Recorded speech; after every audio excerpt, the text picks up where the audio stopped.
ঢাকের আওয়াজ যে সময়তেই বাজুক না কেন, যে কালেই বাজুক না কেন, শরৎকালে কিন্তু এর একটা অন্য মাত্রা এনে দেয়। সবাইকে স্বাগত জানাই আমার ইউটিউব চ্যানেল মেকিং ডায়েরিজে। আমরা অপেক্ষা করছিলাম, কাল রাতে আমাদের প্রতিমা পরিবারে এলেন, আর আজ আমাদের কোজাগরী লক্ষ্মী পুজো।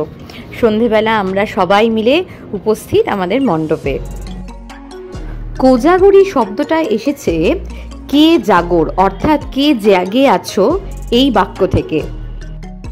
কথিত আছে মা লক্ষ্মী আমাদের বর্ষণ করে থাকেন ধন সম্পত্তি, সৌভাগ্য, সমৃদ্ধি। এটা অনিন্দিতার ব্লগে আসবে।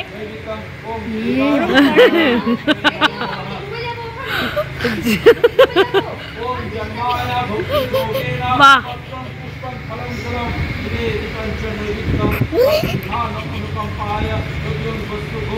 আচ্ছা এটা ঘুরলে আমাদেরকে দেখা যাবে না ভিডিওতে? আমার উপরে বক ওকে, পুরো মনে হচ্ছে ফেক হাসছে। দেখা যাবে জাগো দুর্গা।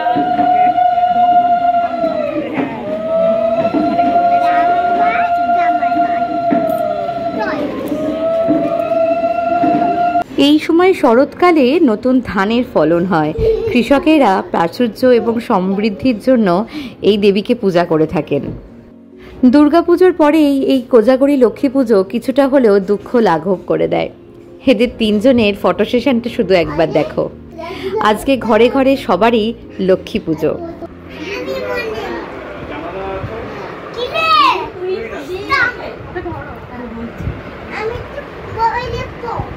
সব জায়গাতে একই জিনিস করে যাচ্ছে।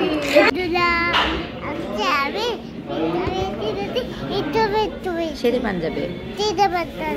হ্যাঁ, তারপরে বল।